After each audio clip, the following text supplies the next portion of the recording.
Welcome to the Pro Cheerleading Podcast. This is the only podcast that gives you a raw and unfiltered perspective of what it's really like to be a professional cheerleader.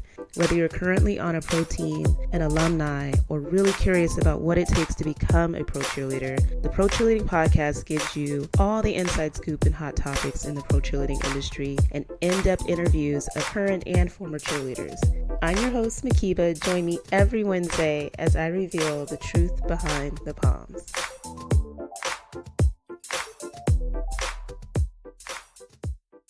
Welcome, everybody, to another episode of the Pro Cheerleading Podcast. Today, I have Kelsey Nicholson joining me. She is a former Kansas City Chiefs cheerleader and a nutritionist. So we are going to be chatting all things nutrition and hearing a little bit more about her story. So Kelsey, welcome to the Pro Cheerleading Podcast. Thanks for joining us.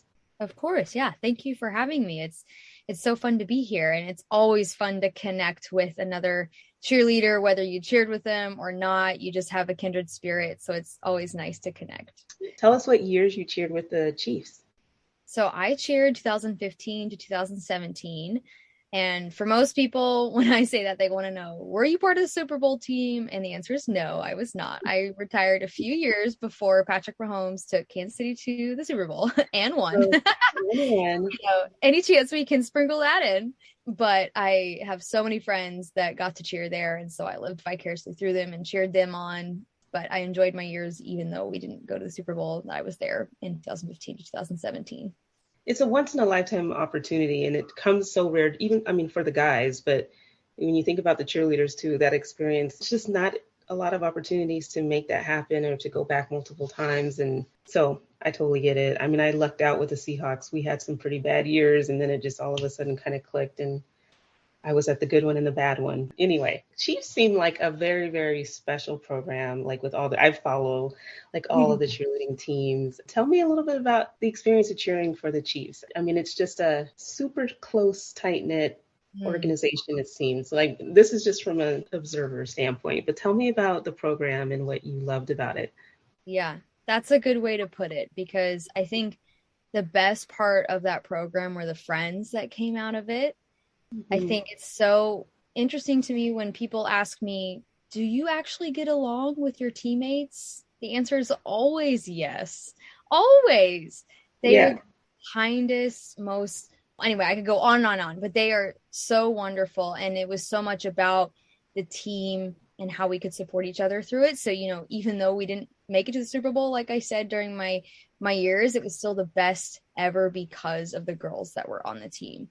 But the experience as a whole, I honestly don't have anything to compare it to, I guess, because I only cheered on the Chiefs. Did you cheer anywhere else besides the Seahawks? I did not. So all of my basis of comparison is just from the podcast and kind of looking at other programs and picking up on, just differences that I see. And you can just kind of get a vibe, I think, after a while on social media of what the team's about. And I think it was really for their birthday messages that different people share with the person who they're celebrating. You could just hear the connections, I think, in those videos. I kind of like that it's not just like a picture and wish this person happy birthday. They're actual messages from your teammates. And I think it's just a way to make that person feel special, and it just shows the connection that people have with each other, which I think is really sweet. And a lot of teams are like that, right, in terms of that sisterhood, and we all talk about it.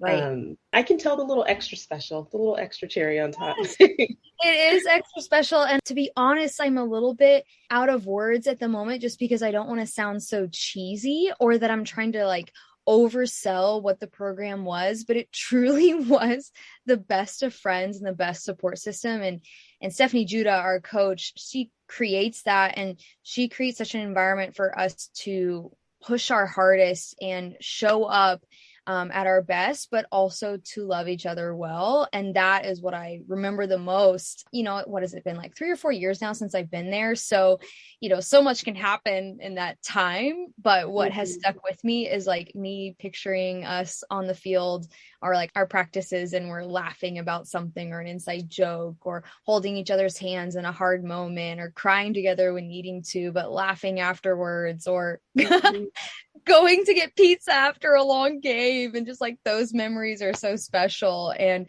those are the people I still keep in touch with today. And we're in my wedding, and again, it sounds so cheesy, but it was so much of like what you said, like close knit, like true friendships formed, and not just bonding over cheerleading, although that was there too, but like Mhm. truly bonding in life and in friendship. That's beautiful. And I got to meet Stephanie at Pro Action last summer, and you can just tell when people are just genuine and just all good vibes coming from her. And so I'm excited to officially confirm just speaking with the Chiefs cheerleader because it's a special team. So tell me about your background in nutrition. So was this something that you studied in school, and kind of how did it play into your experience as an NFL cheerleader? Yeah. So I actually was wrapping up grad school as I was auditioning for my rookie year. And so I actually passed my like dietitian exam during my rookie year. And speaking of people on the team just being super supportive, I actually remember telling the team in the locker room that I passed my exam, and my co-captain had put together like a congratulations card and everything, Oh, and just I had nice. never felt so supported and cheered on. Again, so cheesy, but like legitimately had the best cheerleaders for you in life on the cheer Yeah. team. But anywho, not to get too off topic on that. No, uh that's all good. I mean, that's the support system I think that we're all talking about. It's just like when you have people who are really genuinely rooting for you, and you go through so many like ups and downs. I would say just because of life when you're on the team, and sometimes those practices hit you on one of your worst days, and when you have that kind of support system to just lift you up when you're not feeling at your best, it's priceless. And to celebrate those victories with you, and knowing that people have like so many different things they're juggling, so being a part of that celebration is kind of what it's all about. So it's not off yeah. topic, not at all. Yeah. You passed your dietitian exam, and then Yeah. And then I was practicing as a dietitian at a hospital. It just honestly worked with my schedule at the time because I wanted Chiefs to be my number one priority, or I wanted the flexibility to say yes to things because I knew that those times cheering was a very unique and a short time in my life, I guess is what I'm trying to say. So I wanted to be able to say yes to appearances and be ready for games and practices. So anyway, I practiced just as a PRN as needed dietitian at a hospital, so my hours were flexible. And it wasn't until I left retired Chiefs, and that's where Pure Barre kind of came into the picture. I'd been teaching for a few years while on Chiefs, and I got the opportunity to purchase the studio that I had been teaching at. I had never in my life felt so clear about something besides auditioning for Chiefs.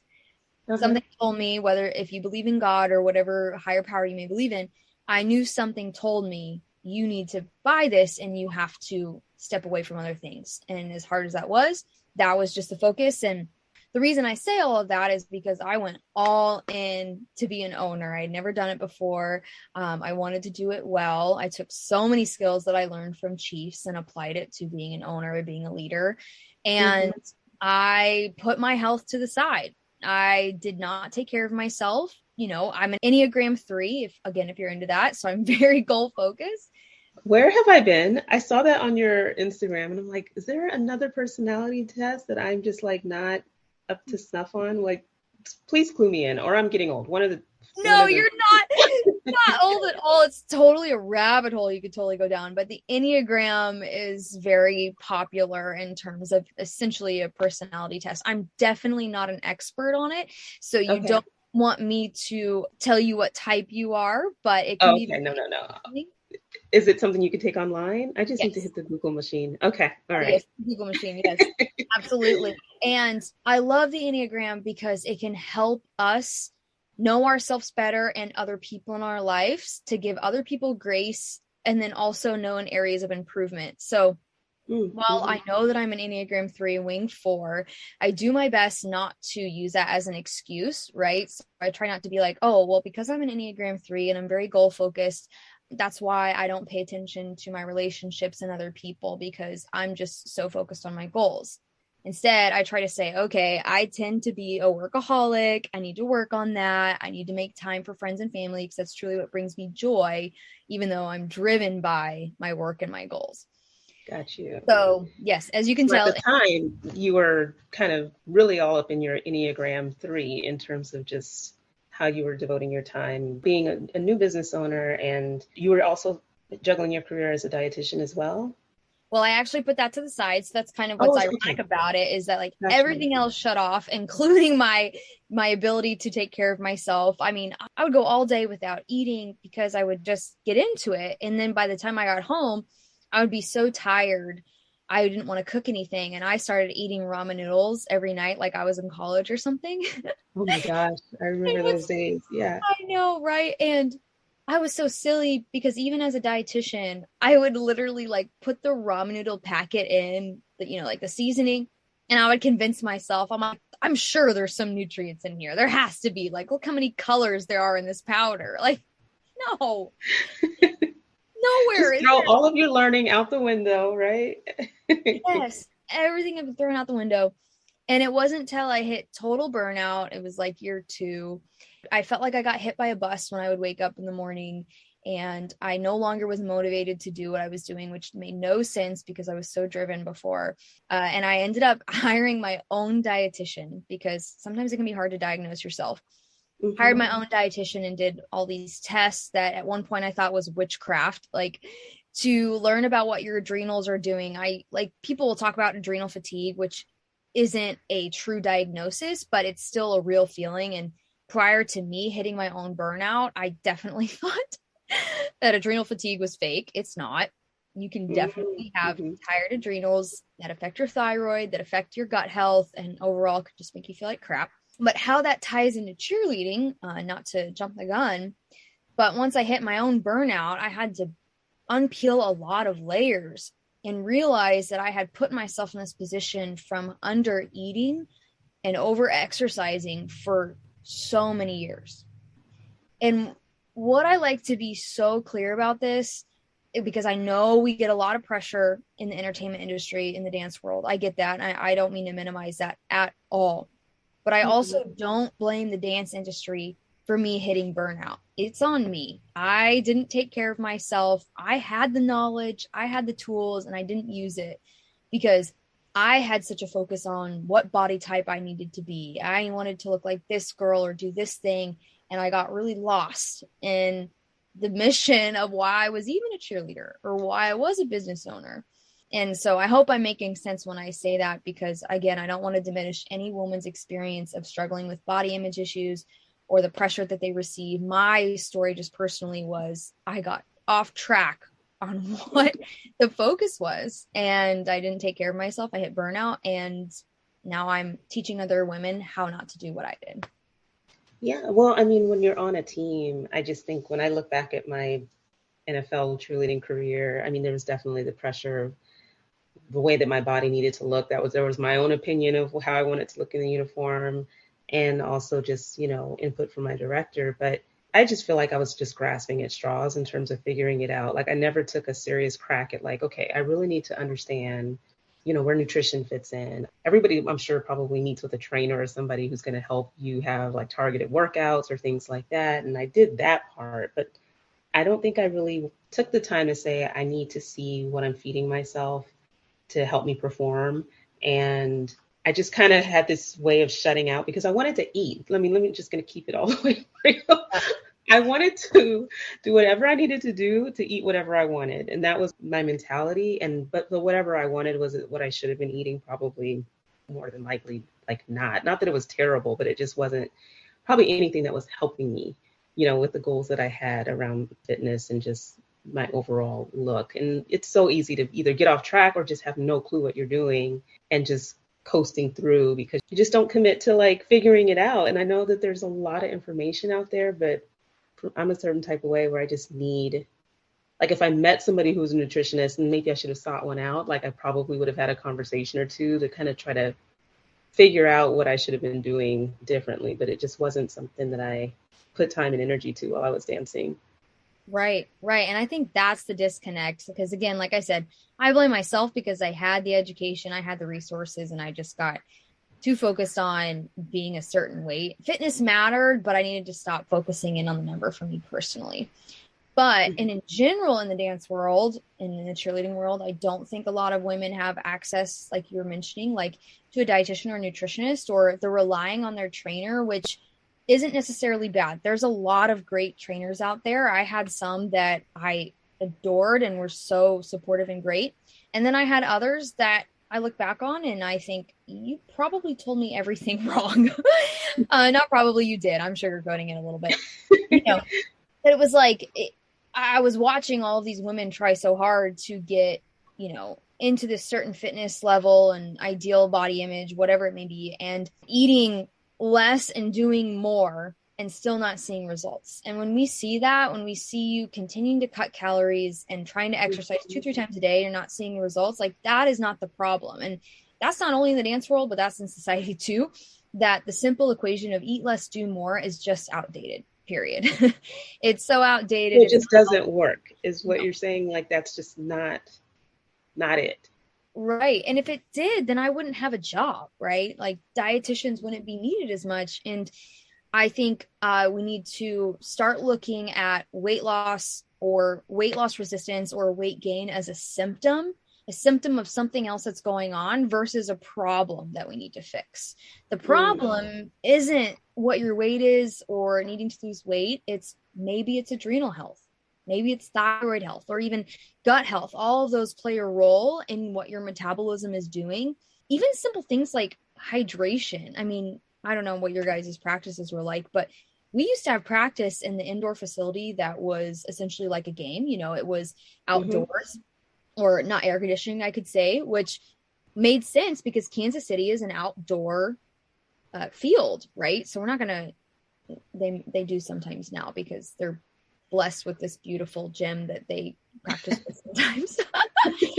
Don't you love those improvements after you've left a program or a school where you're just like, right. Nice. Yes. And I would want nothing more than the program to continue to improve and for the experience to continue to be better. But I'm like, man, those were the days when we were in the indoor facilities, sweating our little booties off, prepping for game day because our game days were always outside. Anyway, I say all of that because the amount that we were sweating, oh my goodness. And the amount of water breaks that you were getting or not getting. Oh man. I will say our coach was actually pretty good about that. She had us do water breaks all the time. Nice. But if you were drinking just straight water, you weren't actually hydrating. And that alone is one of the like quote unquote secret tips. It's not really a secret, but the tips that I love to give active women, dancers, cheerleaders, like you have to get minerals. As silly and like cheesy as it sounds, getting your daily minerals so you actually hydrate is so vital. And that is not drinking Gatorade. It's literally getting sodium, potassium, whole food vitamin C. I think, oh my goodness, I think that would have made a world of a difference when I was cheering if I had truly known how to hydrate my body. So you're saying that like just plain water or drinking Gatorade isn't really what's going to prevent your body from being dehydrated? Are these like the little, now that I'm thinking about it, like mineral packs and stuff that some people would put in their water? Is that what how would you go about getting it? They might have that. I need to look into that. I now recommend this product called, it's called Adrenal Mocktail, but it can be used for hydration. And it has the ratio of sodium and potassium and whole food vitamin C. And it's from this brand called Jigsaw Health. They're a great brand. You can buy straight from their website. I typically, on a side note, don't recommend getting supplements off of Amazon because you're never really sure what you're getting. But anyway, these electrolytes are needed to actually pull the water into your cells. So I tell clients or dancers that I'm talking to that if you've ever felt dehydrated or you're in a hot practice and you drink a lot of water and you have water kind of sitting in your stomach and it feel like it's sloshing around, I call it waterlogging. If that's happened to you, that means that the water's not actually getting absorbed. You're literally just drinking it and it's passing through. And sure, that can happen anytime if you're really hot and you chug a Gatorade or something afterwards. You're probably going to feel a little bit of that. But in general, you get to the end of the day and you're still drinking water, or you drank a gallon of water and you're still thirsty, then what's happening is you're low on electrolytes. Interesting. But like you said, thinking of your time when you were a cheerleader, what were some of the other, I would say, like nutrition mistakes or misconceptions that people would have as they were struggling to kind of balance not necessarily their weight, but just all of the things that go along with just your physical appearance while you're on a team? I think the hardest thing is that the phase of weight loss, if you do feel like maybe you can improve that area, and increasing your physical fitness, like your cardiovascular health, or prepping for the stamina that you would need for game day, those two things happening at the same time are very, very hard. I don't want to say it's impossible, but from my understanding of how the body works without hitting burnout, doing those two things are impossible, and we would see that happening at the same time. So we would be prepping for like poster or calendar shoot, and we would have girls wanting to feel their best, and I honor that and I understand that, but trying to prep in the best way possible, and they would be eating like 1,000 calories a day while also having practice. And so that was something that I did talk about with people, because I appreciated they trusted me on some of the years that I was on the team to help with nutrition. That was one thing that we had to kind of address, that it was like, yes, you ate 1,000 calories and now you have no energy for practice. Of course not, because you're about to dance for 4 hours and your body is literally going to burn at least 1,000 calories. So it's like unwrapping again that myth that eat less, do more, it simply isn't true. I got so nerdy that I used to wear like a heart rate monitor during practice sometimes because I wanted to know. I'm like, I need to know how many calories I'm truly burning, because I know I'm not replenishing it. And, we kind of joked that we had the practice hangover sometimes. And again, like we worked hard. We worked really hard. So there would be days you'd kind of wake up tired, but the hangover was really from me personally, was not eating enough and not hydrating after practice. Like, of course I woke up and felt hungover. My body was like, what the heck just happened? Yeah, no, that's so true. These are things that are just like duh when you think about it, if you look back on it. But like you said, like getting ready for calendar shoots or photo shoots, everybody was just thinking less, just so that you can look the way that you wanted to look.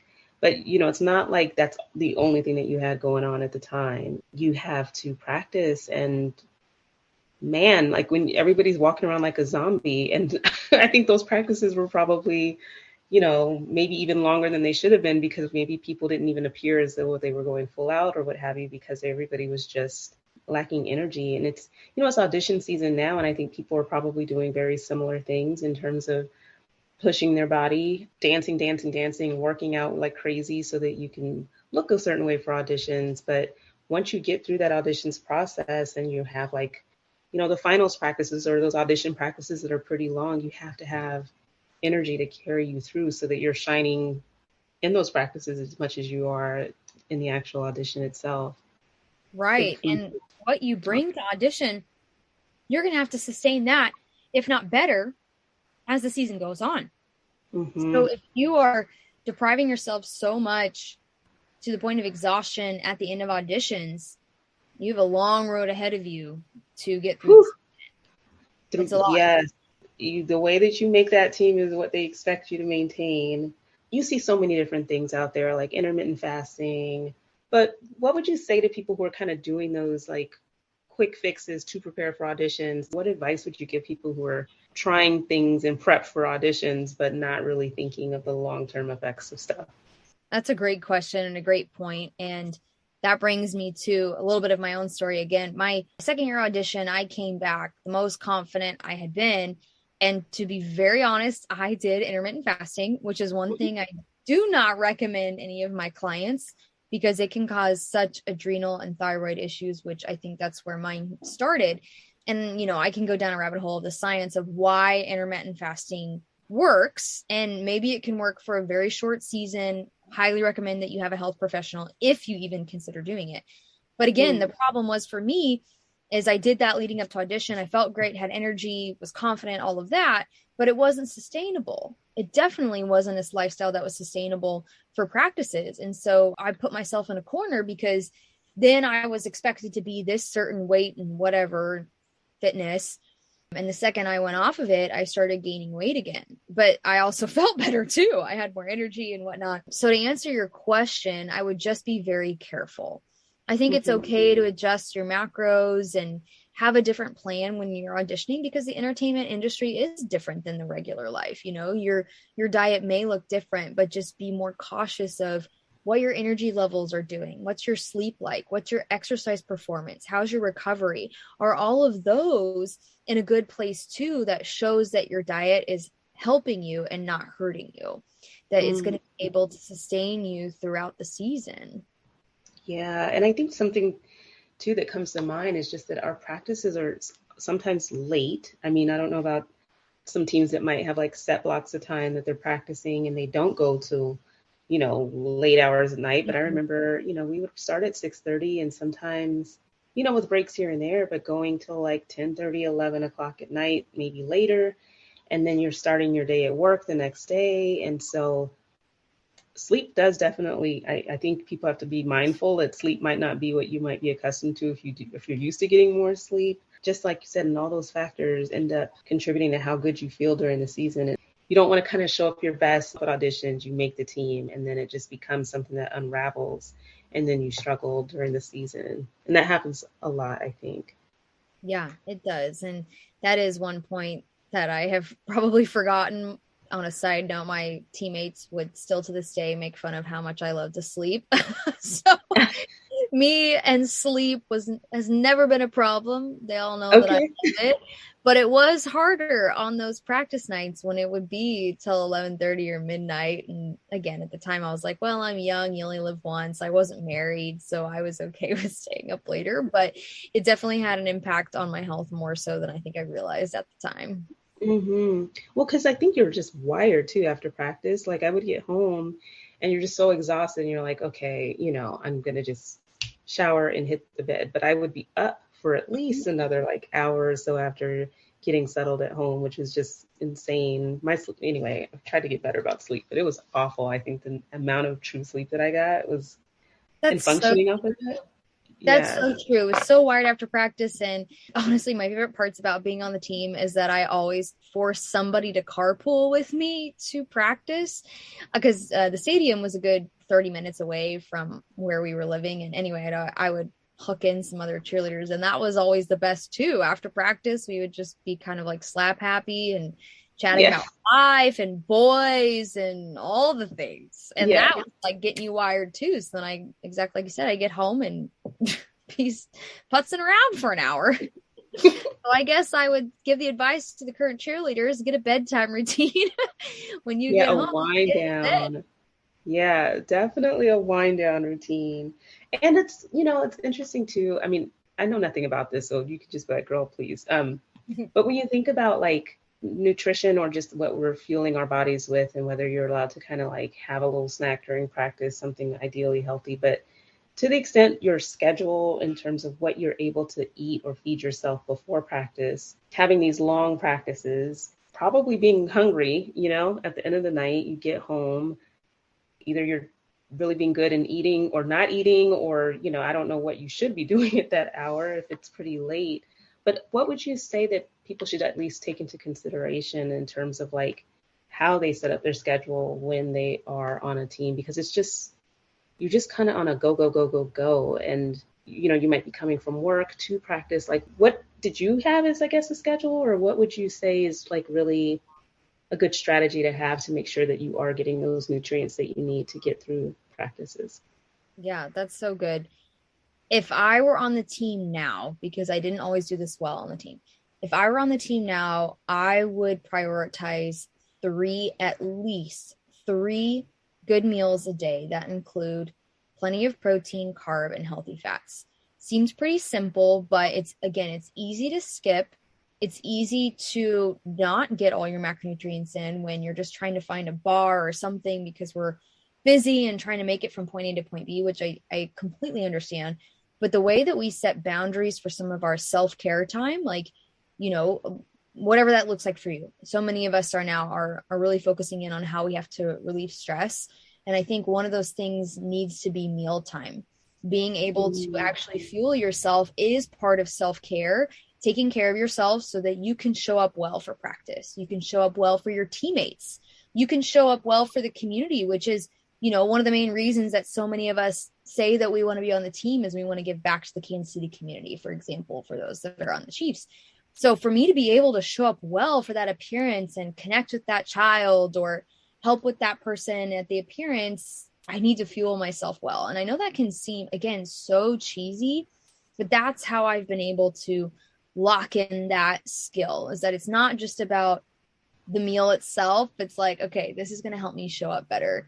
So to get more specific, we focus a lot on carbs, a lot of low carbs, and definitely don't recommend that. Definitely need your carbs for energy, but even more importantly, protein. That helps with energy too, muscle growth and repletion. And we need it for gut health as well, which is vital for nutrition.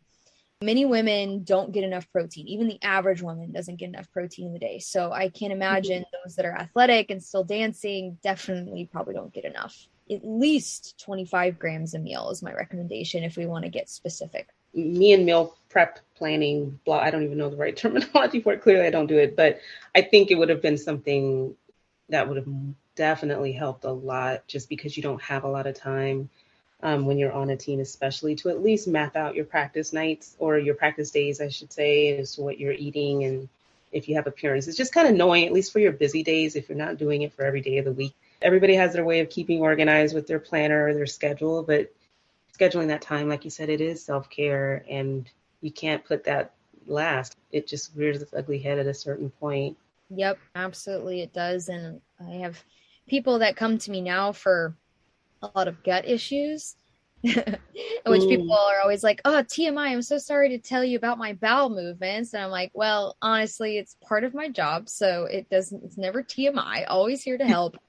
But it can feel like those gut issues come out of the blue, and really it comes from years ago of under eating, over exercising, not dealing with stress. And I still struggle with that today too. So, it's an ongoing thing for women that are very driven, very passionate, very goal oriented. The first thing that goes out the window is, simple mealtime. It's really easy to skip through lunch, and it feels like at the time, it really doesn't do anything because you eat later when you're hungry and you're fine. But when you do that for years and years and years, you'll see other symptoms come up. So it can feel like, we get so zoned in on just the day of like how to get through it. And I totally get that. But again, if we can kind of peel back the layers and think like, okay, we come up with 5-year goals for our careers, for our life and whatnot. And part of what we're doing today is going to affect those goals. That's so true. I was going to say, because you do hear gut health quite a bit. I mean, I'm going to probably ask some dumb questions in terms of like trying to make that make sense for me. But like, what are signs of like an unhealthy gut? It just seems like a buzzword now. And I'm kind of like, well, what does it even mean to have an unhealthy gut? Or how does that show up? And what do you need to be doing to have a healthy gut? I mean, if there's a mini breakdown on that, I would love to hear it. Yeah. And no, not a dumb question at all. It's your gut is connected to everything. And I kind of laugh sometimes when I start to talk about it, like laugh to myself, not laugh at people. Because before I hit burnout and was starting to experience all this myself, I thought so much of that was like woo-woo and like witchcraft and just not actual science. I'm like, God, gut health, what does that even mean?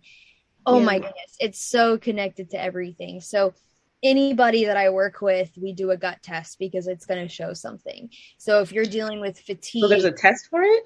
Oh yeah. Oh, it's not pretty. It's a stool test. It's it's at sorry. home, and it's unpleasant for the like 5 minutes that you're doing it, but it's so revealing. I mean, I've had clients come to me that have had endoscopies. They've had colonoscopies. You don't need a colonoscopy until you hit about 50. And I've had 20, 30-year-olds that have had colonoscopies because they have such bad gut pain and the doctors can't figure out what's going on. And it's, they're just looking inside the gut tract and not seeing what's really going on like a bacterial level, so to speak. But anyway, this, the gut test is essentially that. It's a stool test to literally see what's going on inside your gut. And it's so important because the clients that I work with that have, again, fatigue, even metabolism issues, right? Like that's where we should be absorbing our nutrients. Your immune system, it's connected to your brain, it's connected to your hormones, so many different things that, while you're right, gut health is a buzzword, but I think rightfully so because it's so important in overall health. But it's one that also can be ignored for a long time. Like people don't realize oh, I'm not supposed to feel bloated after every meal. It just happens so often, it became normal. Or, they don't have regular bowel movements. It's not sexy conversation, but it's real things that so many people deal with. And I'm trying really hard not to call out one of my friends. I hope she listens to this podcast because I cheered with her. And she's been telling me forever that she needs to do a gut test. And now that I'm on this talking about it, I'm going to have to message her and just do it because I need her to feel better. So, I mean, if somebody were like, okay, I'm listening to this podcast, I should try to have where do you even begin? Like, in terms of trying to tackle some of this stuff? Like, is this talk to your doctor and walk in and say, hey, I want to check to make sure my gut health is great? Where do you even begin? Or is this kind of like order something on Amazon and I don't even know how this goes? That's such a good question. And unfortunately, most doctors will probably laugh at you if you ask them for a gut test or a stool test. And I don't ever mean to speak negatively of doctors because there's some fantastic doctors out there, but it's just more so in conventional medicine is not quite accepted yet. And I practice in the more functional nutrition range where we do a little bit more deep diving into your symptoms and do lots of labs too. But more importantly, we're treating the patient. We're not treating the paper, but the paper we get from the labs gives us a lot of direction and gives us a lot of help. So to answer your question, not to give myself a plug, but plug away. That's what we're here for. Me or another functional dietitian or health practitioner that will dive deep into finding the root cause of your symptoms. So it's not just, okay, you have fatigue, let's fix it with this medication or supplement. It's asking how did that get there? Why do you have such horrible fatigue, as many of us do? And there can be a variety of reasons. And when I work one-on-one with clients, we go down that rabbit hole and I dive deep in figuring that out and helping you navigate that. But I'm also very passionate about keeping it simple and practical. So if you're ready to dive deep and you want to know all the things of why your body is doing this, that's where you apply one-on-one and find a practitioner you can trust. But if you're just someone, like you mentioned, you just want to get started, like you're feeling these symptoms, but don't know where to begin, I keep it simple and I say, start your day with minerals. So kind of what we talked about before, getting that adrenal mocktail, or there's a ton of different recipes that you can do. And I tell people, DM me, I will help you. I would love to direct you in that. Start your day with minerals instead of caffeine. Try to get 3 meals a day that include all your macronutrients so that you're supporting your metabolism, your energy. And then honestly, sleep. That's the other one that's huge in helping you regulate your health. Not having screen time all the time when we're in bed. I know that's how some people unwind, but an hour of TikTok, right? Like an hour of TikTok probably won't help. Finding that bedtime routine. And again, if any of my friends are listening to this, they will laugh when they hear that because again, I'm known to have a bedtime routine where you just shut off the lights and you go to sleep. I try not to scroll. But actually I take that back. There's one more, which is smart movement. So, and I think that really brings everything full circle. And we talk about how eating less and doing more really is an outdated formula, and smart movement is so important for your health when you're dealing with fatigue, metabolism issues, gut health, because over exercise or just exercise in general, while it can be a good thing, it's a stressor, whether it's good or bad, depending on how much you do, it is a stressor on the body. So making sure that it's smart movement for you, depending on where you're at in your life. If you're in a very stressful season, then something like walking or yoga is probably more appropriate. If you are energized and you don't have to rely on caffeine for energy and you feel like your hormones are in balance, then maybe you can take on a little bit extra exercise that like boost the endorphins, But a lot of women that I work with that are dealing with fatigue and gut health, we're pulling back on that exercise because they've been trained to do more, eat less, and we're pulling those layers. So to summarize that, because I know I went off on a tangent, minerals. No, this was good. I'm with you. Oh, good. I'm glad. Minerals, smart movement, nutritious meals, and good sleep. Yeah. And I just think it's important to hear, even if it's like 4 quadrants of information, it's just because sometimes you just go all in on one of those and you think like, why isn't this working? But it's because it's all connected to quite a few other areas that need to be in balance for you to really see the results of that. And it's hard to know if you're like exercising too much. But if that's the only place that you're focused on trying to see some results from, and that's where you devote a lot of your time, you're not going to see, I guess, the results that you're wanting. So this is super helpful. So, I mean, in terms of step one, like you said, it's reaching out to somebody like yourself. And I'm excited that it's just somebody in our space, right? You wouldn't be judgmental of the goals that people will probably set out in terms of wanting their body to be a certain way or what have you, and knowing the demands that they're under with being part of a team. I think it's just helpful when you're talking to somebody who gets it, because our world is nuts. Yeah, absolutely. 100%. Like you said, I would never be judgmental for you wanting to have certain goals. I think it is important to feel confident in your body and strong in your body. That shows in your dancing, that shows in your performance. I think it is important to have your health professional understand what you're in if you can. While I was on the team, I had a therapist that understood that world. He had been in the, in the NFL world and the entertainment industry. And just when you said that, it made me think of it. I'm like, that made such a huge difference. Because not only could he empathize and sympathize, but then also I wasn't spending my time explaining the industry. Yes. You got it. So I do love working with dancers for that, because we don't have to go down that rabbit hole. I mean, we can, but we've already have that foundation established. Yes. And that's so important, especially depending on the professional that you're working with. Time is of the essence, and you don't really have time to kind of explain away like why something's that big of a deal, or it's just way easier to talk to somebody that's from that world or understands, so you can kind of get to the getting in terms of the good part of how to help, get those goals met. But I really appreciate your time and like kind of talking through all of this. I mean, so where can people find you out? You have a great Instagram that has so many short videos and just lots of information. And what would you recommend in terms of people getting in touch with you? Yes, absolutely. Instagram. I have an email and a website and all that good stuff too, if you Google, but just messaging me at Nutrition with Kels on that Instagram, that typically is the quickest way for me to get back to you and to connect. And yeah, more than welcome to message me or click on my links there. Is it kind of like one-on-one sessions? I'm treating it like it's therapy, because I almost feel like I've been in a little session with you today.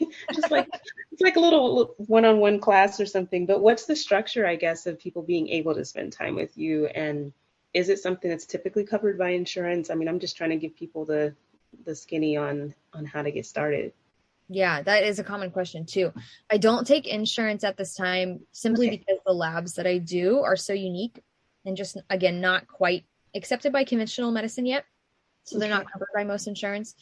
But I usually do a 4-month program. That's the amount that it takes at least to see results with the type of symptoms that I deal with most clients. However, with friends and family in certain situations, like those that are prepping for auditions, or maybe they do get to go on a calendar shoot this year, that type of thing, I have done one-off consultations because they have such a solid foundation and they just need a little bit more direction, a little bit more guidance, that I have been able to do the one-off consult. But I typically want to serve clients better, and the one consult usually isn't enough. So yeah, that makes sense. Situation in that way. Okay, so like a 4-month kind of window of, because you need, like you said, time to assess what's going on, to recommend some shifts in behavior or different things that they should be trying, and then to have the time to be able to see the results from it. So that makes a lot of sense. So obviously your Instagram will be linked in the show notes for people to be able to find you. Did we leave anything out? We covered a lot of ground. Yeah, I don't think so. I mean, of course, you're welcome to ask any more questions. I think I was going to ask something about ProAction just because I was jealous that you got to go this past year. Did you go just to go? Were you with a team? Oh, girl, no. I'm very much retired, but I went for the first time as a vendor, actually. So it was like the perfect chance to be a fly on the wall. I don't even know if I could have survived a ProAction like while I was on the team. We went to something called PRO while I was on the squad in Atlanta. I did that once, and I definitely was like it was a lot. Last year was the first time since COVID of having it in person. So I thought it was a lot of people, plenty of people, but apparently just a small fraction of what they normally get. But the routines, you had some of your cheerleaders there. It's the energy in the room and just that final showcase of all the routines at the end. Like I would pay money to watch that. Like it was just so just awesome. Group after group after group going in and showing off these routines that they crammed in. And I don't even know how they retained all of that, but it was just so exciting. Like I want to go back this year. Gosh. Yeah, it was so awesome. That's one of my best memories is going to Pro Action. Oh, you did go. Okay. Yeah. Yeah. I went my second and third year, and my second year, like, so the first year I got to go to Pro Action, which was my second year on the team. I was so nervous representing the team and being, like you said, it's such an energizing environment and such amazing choreographers. And that showcase, I'll never forget. Oh my goodness. It was like some like kind of jazzy hip hop routine that I was in. And I can remember it like it was yesterday. I got put in the very front. And of course, you know, I'm not here to brag that I was at the front of the routine. I only say that because I felt like, you know, you're representing all of Kansas City while you're put at this routine and you're getting recorded. And anyway, you know, all of that. Because no, I literally was sitting there as a fan, as a spectator. I was just like so geeked and ready for it. But then I was just looking at, you know, some of the Seahawks dancers that were out there. And it's just like, it was like lights, camera, action. It wasn't just like just come out and do it really quick. Like it's a full on production. They're recording it. Yeah, no pressure at all. Like I was impressed, so impressed because people just rose to the occasion. But they looked like they were having fun too. I guess that was the other part, that it was just like once you didn't read stress from them once they were performing it, it just made it like this big, I don't know. I have to go back. It was really amazing. Yeah, it is so fun. I mean, yeah, the energy was great. So many talented dancers and teams. Yeah. And you just wanted to represent your team well. Yes. Oh my gosh. Yeah. Well, it's something that I wish, they have college dancers and cheerleaders there, but I would love it if they opened it up to like alumni, like just whoever wants to just be in the moment. I don't think you have to be on a team to go to it, but that would be we should have like an alumni like section and a separate alumni performance. Like yes, let us come out of retirement and live one good time. But you know what they really need to do is sell tickets to that showcase. Like, I mean, it's in Vegas for dance enthusiasts and people who are just like, I don't know, in the area. Like I traveled from Seattle to go, but it's just a really good performance. I could see charging people for that. I don't know. Oh, for sure. If that would totally watch that. Oh yeah, if that became public, hands down, I could see me and some of my friends making a whole trip out of it to go and do that. Yeah, and then just supporting the people who are going from your team too. Did you get the vibe that it almost felt like Pro Bowl a little bit, like in terms of, you know, you're seeing all the cutest routines. Like, yeah, it just reminds me of why people would go to Pro Bowl and watch their representative like kill it, you know, at different appearances and during the game itself. Like I could see teams traveling to support the people who were selected. I might have to email that or mention them. They're totally right. Your first time, sit down. But yeah, you know, why not? The worst thing that can happen is, you know, it's either not now or later or whenever. It's not a bad idea to ever have things be more supportive and on. Yeah. Well, if everybody loves the experience, that is like all the way around the board, a consensus for Pro Action. Just great vibes, great routines, and stellar performances by all the dancers. So yeah, like as a vendor, I have to go back. Yeah, I'm looking forward to it for sure. That's so cool. That's so cool. Well, again, thank you so much, Kelsey. It's so nice to meet you and hear more about this topic. I think there's just unknown symptoms or things that you experience and you get used to and you just kind of deal with, but it's a sign that maybe you need to look into things a little bit more to understand what's going on really in your body and what you can actually do to improve it. Because you don't need to suffer, you know, and there's probably an explanation and a solution. You just have to make it part of your self-care. Right. Absolutely. That's what I say. You deserve to feel good. I don't mean to cuss, but to be very frank, I tell people, I'm like, you don't need to wake up feeling like shit. Like that's period it. It's not, you need to wake up feeling well and show up for the life that you want. and Yeah. stop normalizing feeling like crap. Right? Every episode's named after songs, but if there was a song like "You Don't Have to Feel Like Shit," that would be the name of this episode. Oh my gosh. Well, thanks so much for having me. It's so nice to meet you, and I'm sure we'll chat Nice to meet you soon. too. Thanks so much for listening to the Pro Cheerleading Podcast. You can follow your favorite podcast on social media at Pro Cheerleading Podcast on Instagram, at Pro Cheer Podcast on Twitter. We're on Facebook, on YouTube, and you can support your favorite podcast on Patreon. Until next time, keep your eyes on the sidelines.